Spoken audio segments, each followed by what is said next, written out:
ఓం శ్రీ మాత్రే నమః. ధనుర్మాసం ప్రారంభం ముగింపు తేదీలు ఎప్పుడో ఈ నెలలో తప్పక పాటించవలసినవి ఏమిటో ఇప్పుడు తెలుసుకుందాం. సూర్యుడు ధనస్సు రాశిలోకి ప్రవేశించినప్పుడు ధనుర్మాసం ప్రారంభమవుతుంది. సూర్యుడు మకర రాశిలోకి ప్రవేశించినప్పుడు ధనుర్మాసం ముగుస్తుంది. ఈ ఏడాది ధనుర్మాసం ఎప్పుడు వచ్చింది, ధనుర్మాసం తేదీలతో పాటు ఆ సమయంలో ఏమి చేస్తే మంచిదో తెలుసుకుందాం. ధనుర్మాసం చాలా విశిష్టమైనది. సంక్రాంతి రావడానికి ఒక నెల ముందు ధనుర్మాసం మొదలవుతుంది. ధనుర్మాసం 2025 ప్రారంభం. ధనుర్మాసం ఈసారి డిసెంబర్ 16 మంగళవారం నుంచి మొదలవుతుంది. 2026 జనవరి 14 అంటే భోగి రోజుతో ధనుర్మాసం పూర్తవుతుంది. మకర సంక్రమణం జనవరి 14 రాత్రి 9:11 ప్రారంభమవుతుంది. జనవరి 15 సంక్రాంతి పండుగ వచ్చింది. ఆ రోజు నుంచి ఉత్తరాయణ పుణ్యకాలం మొదలవుతుంది. ధనుర్మాసంలో తప్పక పాటించవలసినవి: ధనుర్మాసం ఉదయం సాయంత్రం 2 సార్లు ఇంటిని శుభ్రం చేసుకొని దీపారాధన చేయాలి. మహాలక్ష్మి కటాక్షం కలగాలంటే తప్పకుండా దీనిని పాటించాలి. అలాగే ధనుర్మాసంలో విష్ణుని ఆరాధిస్తే సకల శుభాలు కలుగుతాయి. విష్ణు పూజకు ఈ నెల ఎంతో విశిష్టమైనది.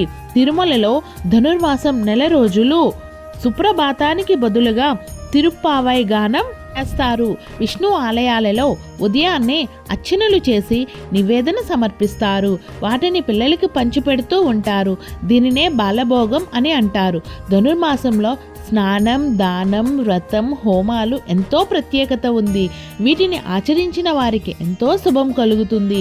లక్ష్మీదేవిని ఆరాధిస్తే మంచిది. ఈ నెల రోజులు దరిద్రాన్ని తొలగించుకోవాలంటే ధనుర్మాసంలో ఉదయం సాయంత్రం దీపారాధన చేయాలి. అలా చేయడం వల్ల లక్ష్మీదేవి అనుగ్రహం కలిగి సకల దరిద్రాలు తొలగిపోయి తప్పకుండా గురువారం, శుక్రవారం మహావిష్ణువుని, లక్ష్మీదేవిని ఆరాధిస్తే మంచిది. ధనుర్మాసం నెల రోజులు ప్రతి ఒక్కరూ ఇంటి ముందు తెల్లవారుజామునే ముగ్గులు వేస్తారు. గొబ్బెమ్మలు గుమ్మడి పూలతో అలంకరిస్తారు. మహాలక్ష్మి రూపంలో ఉన్న గొబ్బెమ్మలను ఆరాధిస్తే శుభం కలుగుతుందని నమ్ముతారు. గోదాదేవి కళ్యాణం అనేది వైష్ణవ దేవాలయాలలో ధనుర్మాసంలో నిర్వహించబడుతుంది.